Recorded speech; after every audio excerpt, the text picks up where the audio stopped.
저는 휴전 직후에 태어나서 지금 70년 동안 살아오고 있습니다. 전쟁 후에 나라의 그냥 그 쓰라린 아픔을 가지고 우리 부모 이전 세대들이 어떻게 살아보겠다고 몸부림치던 것을 저는 철들면서 많이 보아왔기 때문에 6.25라고 하면 굉장히 마음에 뿌리 깊게 아픔과 상처로 남아 있습니다. 그러나 지금 다음 세대 우리 청년들 그 이후에 태어난 세대들은 뭐 그건 그럴 수도 있다, 다 잊어버렸다 그렇게 생각하기 때문에 오늘 특별히 우리가 전 교인 세대 통합예배 때 나라 사랑하는 주일로 지키게 되었습니다. 누가 이 말을 했는지 모르지만 역사를 잊은 민족에게는 미래가 없다. 이것은 아주 명언처럼 우리에게 남겨진 중요한 말 중에 하나라고 생각합니다. 우리는 절대 역사를 잊어버려서는 안 됩니다. 지난 쓰라린 역사는 우리의 교훈이 되어야 되고 우리의 번영했던 역사는 우리가 더 아름답게 가꾸어 가야 되지 않겠습니까? 오늘 21세기 들어와서 이 시대에 우리의 믿음과 하나님의 영광을 정면으로 배겨가는 대표적인 두 가지 사상이 있는데 그건 공산주의 사상입니다. 공산주의 사상의 배경에는 유물론, 신은 없다고 하는 사상을 배우로 가지고 있기 때문에 오직 노동력에 의해서 물질만 가치가 있다고 주장하는 이 공산주의는 성경을 정면으로 배격하는 사상이라는 것을 우리 믿음을 가진 사람들은 분명히 알아야 됩니다. 그리고 또 한 가지의 사상이 있는데 그것은 진화론이라고 하는 겁니다. 하나님의 천지 창조 사역을 정면으로 배격하는 진화론은 성경에서 우리 기독교 사상에서는 그건 도저히 용납할 수 없고 받아들일 수 없는 것을 우리가 생각하면서 목사님 꼴통이시네요. 그래도 어쩔 수 없습니다. 저는 하나님의 말씀을 전하고 가르치는 위치에 있기 때문에 정직하게 이 말씀을 전할 수밖에 없습니다. 그런데 이것은 드러난 하나님의 영광을 가로막는 사상이지만 교회 안에도 잘못된 사상이 있는데 그게 바로 기복신앙이라고 하는 겁니다. 여기에 기독교까지 교회 목회자들까지 성도들까지 가세를 해서 물질주의와 기복신앙에 근거한 축복 마케팅을 벌이고 있는 현실을 우리는 올바르게 직시해야 됩니다. 성경은 우리에게 분명히 복에 대해서 말씀하고 있고 그건 기독교 신앙의 핵심적인 내용입니다. 그럼에도 불구하고 이 축복을 마케팅해서 하나님 말씀에 근거하지 아니한 축복을 가르치고 있다고 하는 거예요. 오늘 시편 1편을 보았는데 시편 1편의 시작이 이렇죠. 복 있는 사람은 축복에 대해서 말씀합니다. 누가 복 있는 사람입니까? 시편 전체를 통해서 몇 가지 복 있는 사람은 어떤 사람인가를 살펴볼 수 있는데 시편 1편과 2편은 한 묶음으로 보아야 맞아요. 2편에 이렇게 기록되어 있습니다. 12절에 보면 여호와께 피하는 자는 여호와를 의지하는 자는 복이 있다고 말씀하고 있습니다. 여호와를 의지하는 자는 복이 있습니다. 할렐루야. 34편 8절에도 똑같이 같은 말씀을 합니다. 너희는 여호와의 선하심을 맛보아할지어다. 다 같이 시작. 그에게 피하는 자는 복이 있도다. 그에게 피하는 자는 여호와를 의지하는 자는 시편 84편 4절 5절 말씀합니다. 주의 집에 사는 자들은 복이 있나니 주의 집에 사는 자들 하나님의 교회에서 예배드리고 항상 주를 찬송하는 자들은 복이 있다고 말씀을 하고 있습니다. 시편 146편 5절에 말씀합니다. 다 같이 보겠습니다. 야곱의 하나님을 자기의 도움으로 삼으며 여호와 자기 하나님에게 자기의 소망을 두는 자는 복이 있도다. 할렐루야. 하나님께 소망을 두는 자가 복이 있다고 말씀을 하고 있습니다. 성경 어디에 보아도 하나님과의 관계를 빼고 복에 대해서, 축복에 대해서 말씀하는 것은 한 곳도 없습니다. 다시 말하면 축복의 주어는 내가 아니에요. 내가 좀 잘 살고 내가 좀 편하고 내 가정이 평안하고 그러면 복이다. 성경은 그렇게 말씀하고 있지 않습니다. 축복의 주어는 하나님이에요. 하나님이 주신 것은 모두 축복이에요. 그래서 복이 무엇이냐? 하나님이 주신 축복이 무엇이냐? 그건 한마디로 이렇게 정리하면 됩니다. 내 삶을 위해서 하나님이 나에게 주신 모든 것은 축복이라고 하는 거예요. 여러분, 하나님이 내 삶을 위해서 정말 하나님이 나에게 필요해서 주신 것은 그것은 하나님이 나에게 주신 축복입니다. 사도 바울은 육체에 가시가 있었다고 하잖아요. 너무 힘들었어요. 여러분, 육체의 가시, 자기를 찌르는 가시, 자기를 고통스럽게 하는 거 어떻게 해야 됩니까? 하나님께 구했습니다. 하나님, 내 육체의 이 가시 때문에 내가 선교 활동하는데 너무 힘이 듭니다. 밤잠을 자지 못합니다. 참 너무 힘듭니다. 이 육체의 질병, 이것을 좀 제발 하나님 치유해 주시옵소서. 작정 기도를 3번 했습니다. 그럴 때마다 하나님이 그에게 주시는 응답이 무엇이었습니까? 내가 하나님이 너에게, 바울 너에게 주는 은혜는 그것으로 족하다. 내가 왜 너에게 그런 육체의 가시를 준 줄 아느냐? 사도 바울은 이렇게 고백하죠. 내가 자고하지 않도록 하기 위해서. 내가 이것조차 없으면 내가 교만해지기 때문에 하나님은 나에게 육체의 가시를 주었다. 그것을 깨달았습니다. 축복이 무엇이라고요? 내 삶을 위해서 하나님이 주신 것은 축복이에요. 사도 바울에게 육체의 가시는 축복이에요. 축복. 저주가 아니에요. 물론 질병은 그것은 우리에게 좋지 않은 것임에 분명합니다. 가난은 우리를 불편하게 만드는 것임에 분명합니다. 그러나 하나님이 내 삶을 위해서 나를 나보다 더 잘 아시는 하나님이시기 때문에 때로는 육체의 가시도 좋아요. 경제적으로 어려움을 당하기도 해요.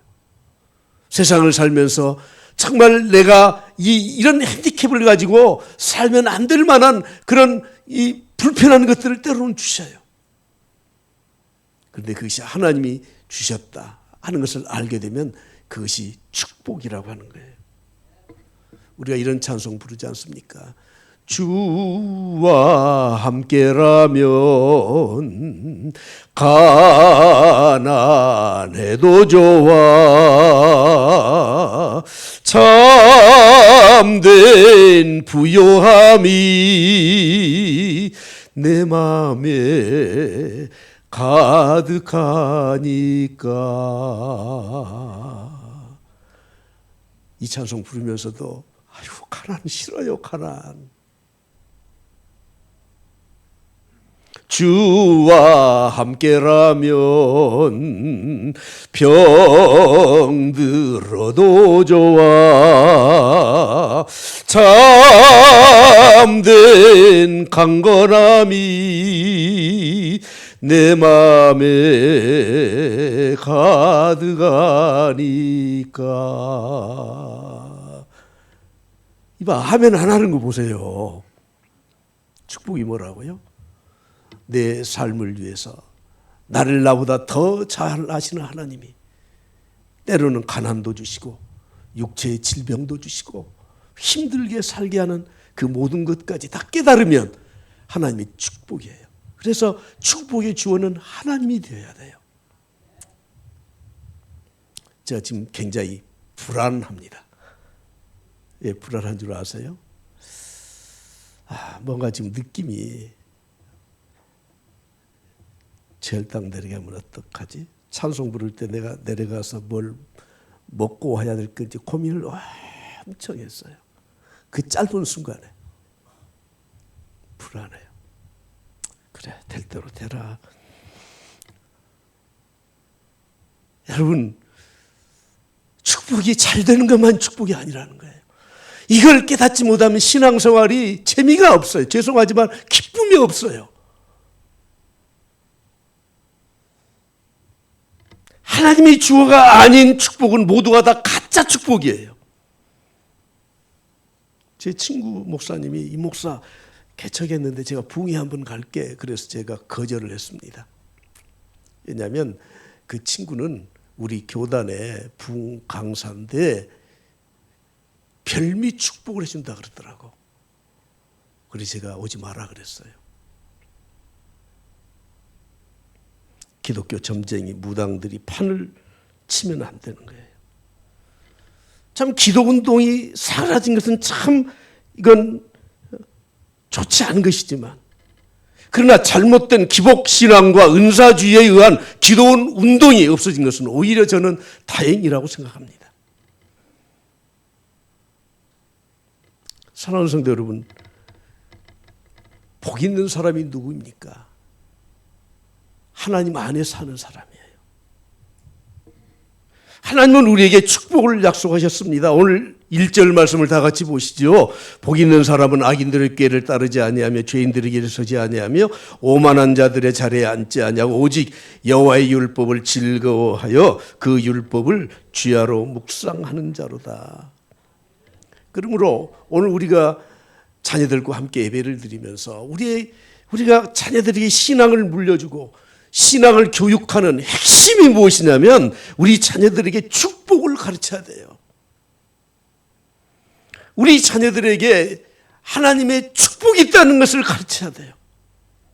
민수기 6장 23절부터 26절 말씀에 보면 하나님이 모세를 통해서 네가 제사장 아론과 그의 후손들에게 제사장들에게 이런 축복을 하도록 해라 하면서 가르쳐 준 것이 무엇입니까? 하나님은 복 주시기를 원한다. 하나님은 너를 지키시기를 원한다. 하나님은 너에게 은혜 베푸시기를 원한다. 하나님은 평강 주시기를 원한다. 이걸 좀 제사장들에게 가르쳐라. 그리고 27절에 이렇게 말씀합니다. 27절을 다 같이 봅니다. 그들은 이같이 내 이름으로 이스라엘 자손에게 축복할지니 내가 그들에게 복을 주리라. 누구의 이름으로? 내 이름으로, 하나님의 이름으로. 여러분, 우리 자녀들에게 축복을 가르쳐야 돼요. 우리 자녀들이 좋은 일이 있어서 엄마 하고 오면 그래 잘했다 칭찬하면서 그래 하나님이 너에게 지혜를 주셔서 그렇게 된 거야. 할렐루야, 할렐루야. 예. 명절에 좋은 일이 있을 때, 힘든 일이 있을 때, 가족들의 생일을 맞이해서 어떤 기념일에 자녀들과 함께 모아서 예배드리면서 야, 하나님이 이렇게 우리에게 복을 주셨잖니. 혹시 여러분들이 뭐 회사에서 보너스를 타든지 사업을 해서 좀 어떤 돈이 좀 많이 벌든지 그러면 자녀들과 함께 모여서 하나님이 우리 가정에 이렇게 복을 주시고 우리에게 소득을 주신 거야. 이렇게 해본 적이 있으십니까? 우리 자녀들에게 하나님의 축복을 가르쳐야 해요. 축복을. 광고에 나오겠지만 7월 1일 이번 주 토요일부터 한 달 동안 자녀들과 함께 토요일 날 와서 새벽 기도하자. 6시에 새벽 기도하자. 그래서 우리 김 목사님이 뒤에다 이렇게 붙여놨더라고. 목사님이 축복 기도 해준다고. 아니, 내가 축복 기도를 안 해도 얘들하고 나오면 돼요. 그러나 또 축복 기도를 하라고 하니 저는 할 겁니다. 자녀들에게 축복을 가르쳐야 돼. 축복을. 네가 공부 잘해서 뭐 세상에서 그렇게 잘 사는 거 그것보다 하나님 앞에 예배하는 게 축복이야.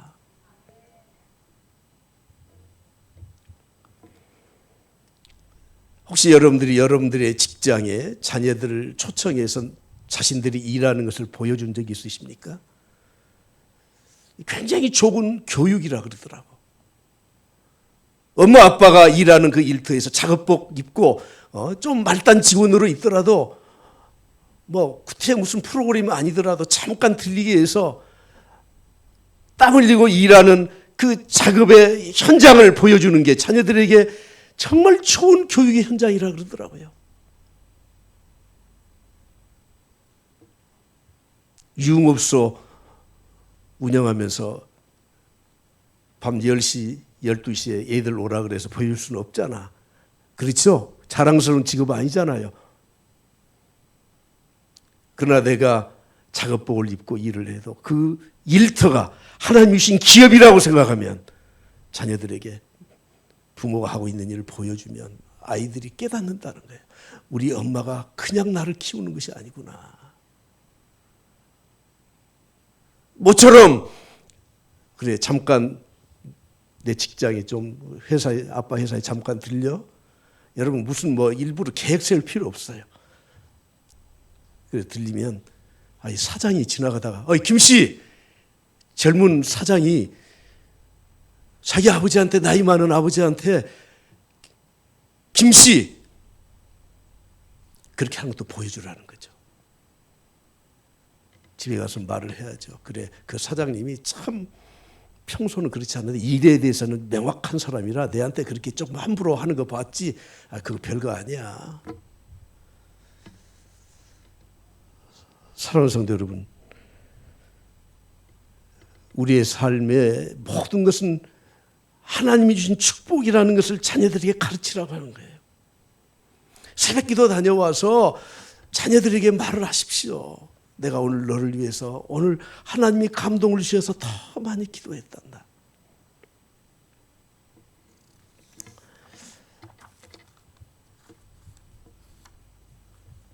성경으로 이렇게 말씀합니다.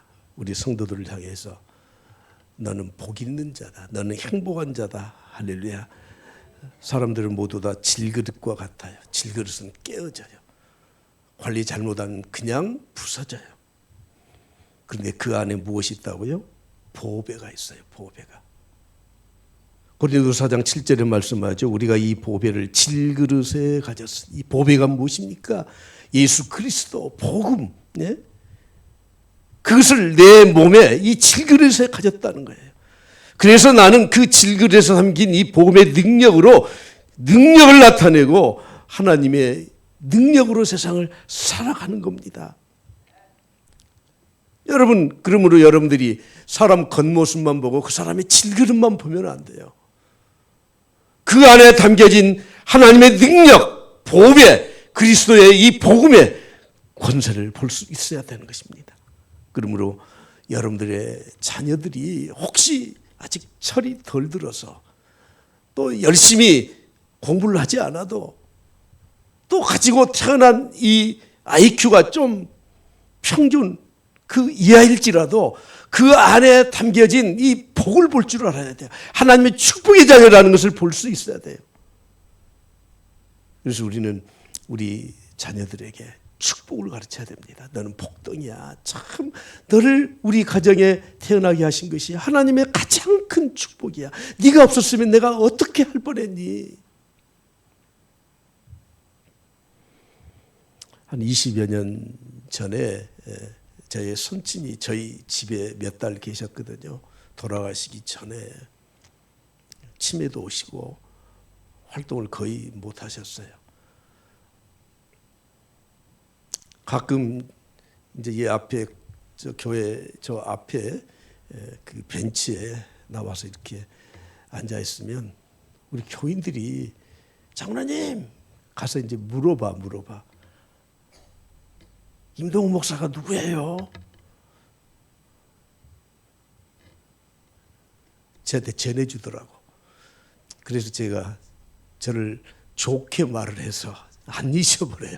나를 안 좋게 말을 했으면 또 그것도 안 잊어먹을 수 있겠지만 금덩이 복덩이.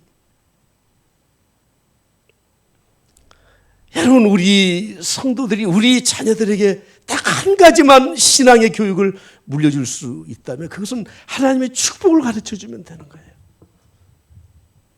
시편 1편과 2편은 하나의 묶음이라고 말씀드렸는데 1편에서 말씀합니다. 죄인들의 길, 악인들의 길, 오만한 자의 자리, 그것이 2편에서 구체적으로 나와 있습니다. 그 구절이 2절, 3절이에요. 시편 2편 2절, 3절 다 같이 보겠습니다. 세상의 군왕들이 나서며 관원들이 서로 꾀하여 여호와와 그의 기름 부음 받은 자를 대적하며 우리가 그들의 맨 것을 끊고 그의 결박을 벗어버리자 하는도다. 이 죄인들, 악인들, 오만한 자, 그들이 계획하는 게 무엇이냐면 여호와와 그의 기름 부음 받은 자들을 대적하는 일을 계획하고 있다고 하는 겁니다. 세상에 헛된 일을 그들은 꾸미고 있다고 하는 겁니다. 그런데 여러분, 그들이 수백 수천 번 그런 일을 꾸며 보십시오. 하나님이 그들을 인정하지 않습니다. 그것을 하나님이 모두 다 패하십니다. 하늘에 계신 자가 웃으시며, 그러므로 여러분, 세상 사람들이 하나님을 대적하는 일에 대해서, 하나님의 축복에 대해서 이러쿵저러쿵 말을 하면 그거 신경도 쓸 필요 없는 겁니다. 세상 사람들의 생각과 사상이 무엇인 줄 아십니까? 이건 어느 시대나 동일합니다. 인간 우상화입니다. 자기를 우상으로 삼습니다. 자기가 제일이라고 생각합니다. 권력 잡은 자들이 마음대로 할 것이라고 생각합니다. 그래서 늘 말씀드리지만 인즉 신, 바로 사람이 신이다 하는 이 사상이 이것이 하나님을 대적하는 것이죠. Man is God. 사람이 어떻게 신이 될 수 있습니까?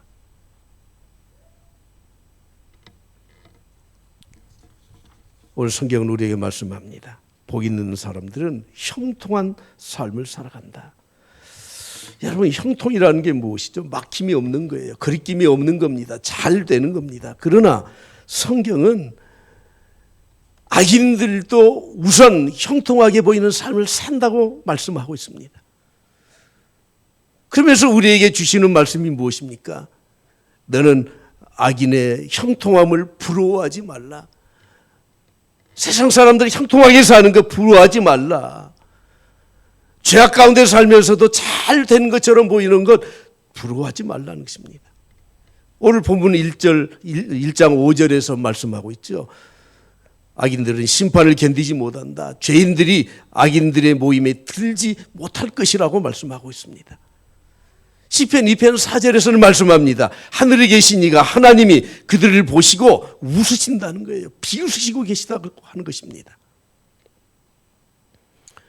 이미 말씀드린 것처럼 혹시 내가 그리스도 안에 있으면서 하나님이 나에게 주신 그것이 축복으로 알고 사는데 세상 사람들과 비교해서 좀 부족한 것이 보이더라도 절대 실망하지 않길 바랍니다. 할렐루야. 할렐루야. 예, 여름철이 되면 놀기 좋아하는 사람들, 특히 이 바캉스라는 말은 불어 아니에요. 프랑스 사람들은 놀기를 좀 좋아한대요. 좀 자유를 갈구한대요. 밥을 먹으면서도 그냥 2시간, 3시간씩 계속 이야기를 한대요. 그래서 그 사람들은 한 달씩 여름 휴가를 받아서 이리 가고 저리 간대요. 그런데 여러분, 우리 형편이 그렇지 못할지라도 부러워하지 마십시오. 부러워하지 마십시오. 예. 혹시 뭐 집콕 쪽들이 요즘 있다는데 집캉스를 하더라도 집에서 좀 며칠 쉬면 되지.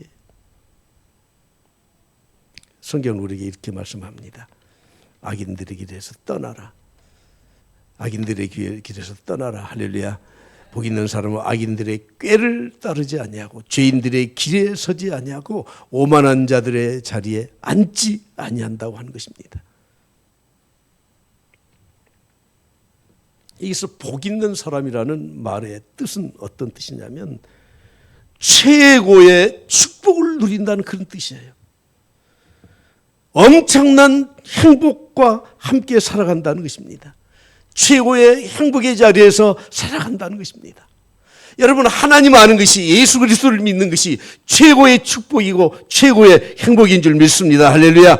근데 최고의 행복을 누리는 사람들은 수준 낮은 행복을 누리는 사람들 절대 부러워하지 않아요. 그들의 꾀를 따르지 않습니다. 그들의 길에 서지 않습니다. 로마서 8장 18절에 말씀합니다. 생각건대 현재 고난은 장차 우리에게 나타날 영광과 비교할 수 없다고 말씀합니다. 지난번 성경에는 좋게 비유할 수 없다는 것이에요. 우리가 하나님을 알고 누리는 행복과 축복은 세상 사람들이 말하는 조금 잘 되는 것, 좀 형통한 것에 비교하면은 그건 비교가 안 돼, 비교가 안 돼. 혹시 여러분 어른이 길을 가다가 유치원 아이하고 동전 몇 푼 가지고 싸우는 거 혹시 보셨습니까? 혹시 보셨냐고? 그 사람이 유치해요. 그 사람이 유치원생이에요.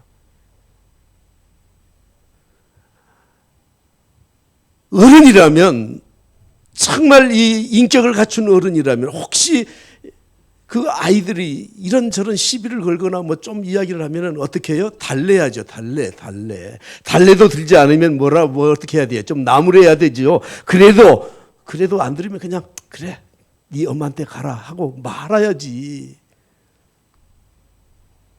우리는 최고의 축복과 행복을 하나님을 통해서 우리는 가지고 사는 사람들이, 세상 사람들이 조금 떵떵거리고 사는 것에 대해서 우리는 그것을 부러워하고, 그것 때문에 예태우하고, 그것 때문에 그들과 싸우고,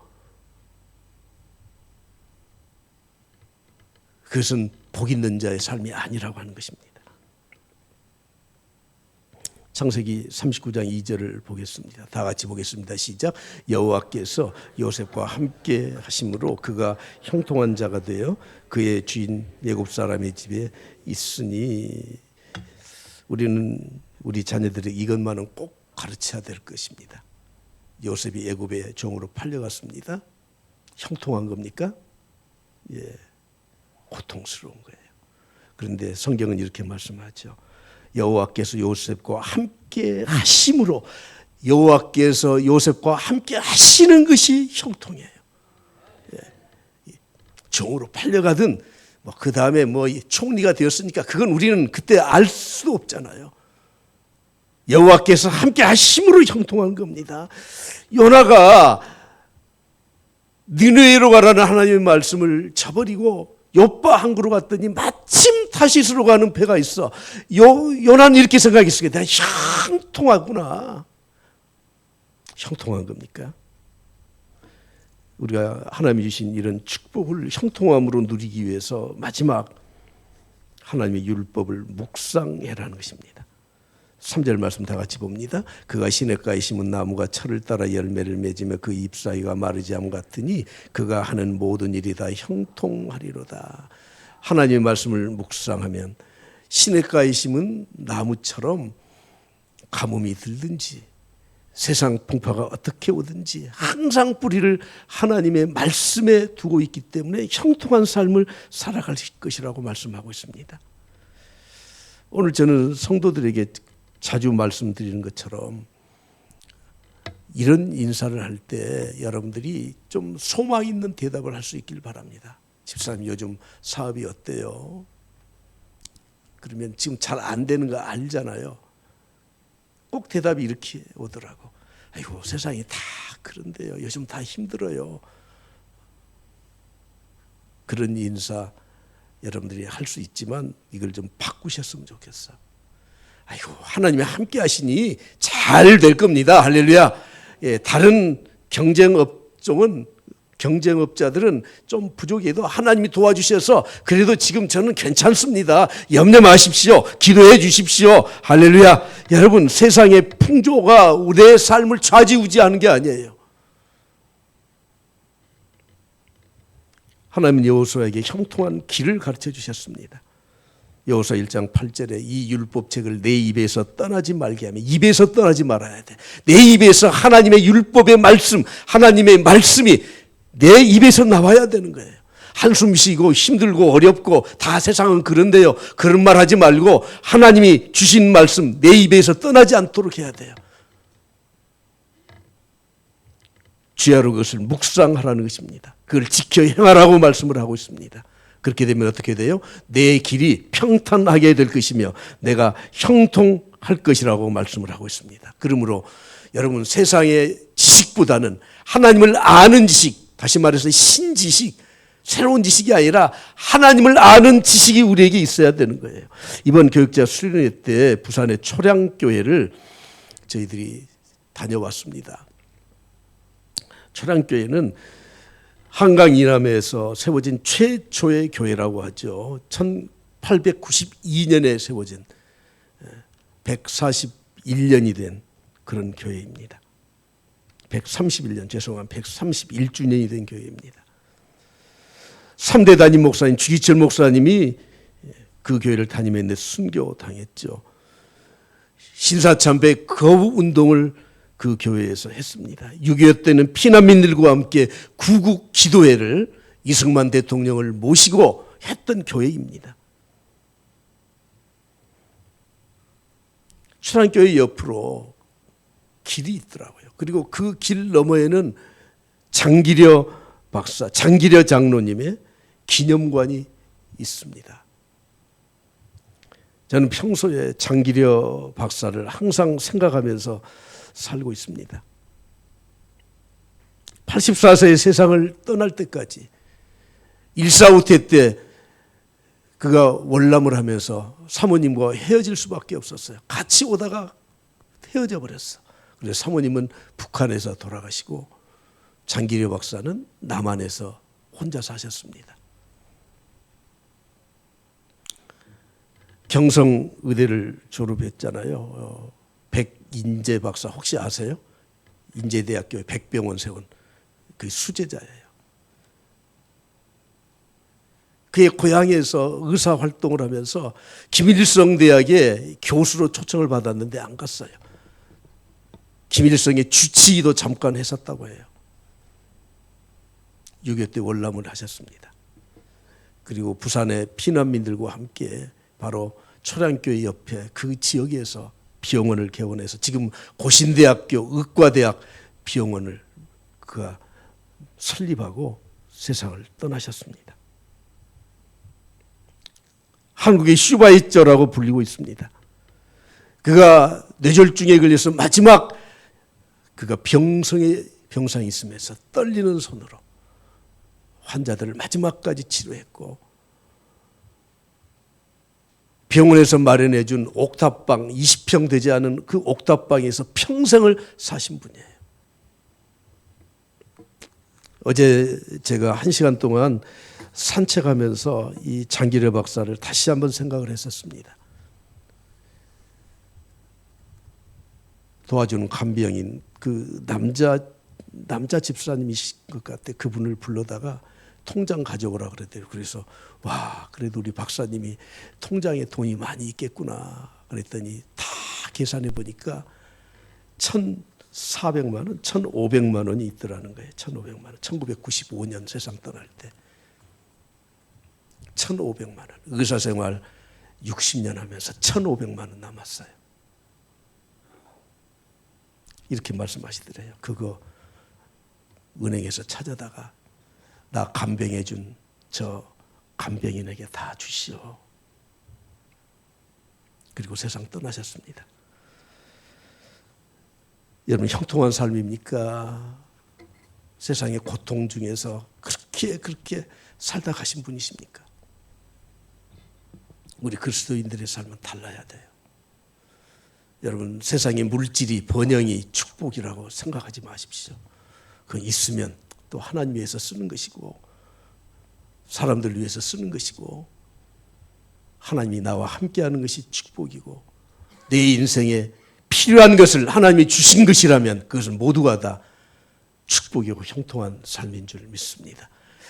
우리 자녀들에게 좀 이런 신앙에 모범된 삶을 좀 남겨줄 수 있길 바랍니다. 장기려 박사의 증손자까지 지금 아들 하나 데리고 내려왔는데 모두가 다 할아버지 닮아서 지금 의사로서 세상의 빛과 소금으로 살아가는 가문이 되었습니다. 사랑하는 성도 여러분, 저나 여러분이나 좀 형통한 삶을 살 수 있길 바랍니다. 할렐루야. 예. 오늘 주신 말씀 기억해서 복 있는 삶. 무엇이 복인가? 이 나라가 어떻게 하나님의 축복을 누리며 이 나라가 존재해야 되는가? 저는 마지막으로 하나님의 제사장의 나라가 된 것이야말로 이 나라가 가야 될 길이라고 생각합니다.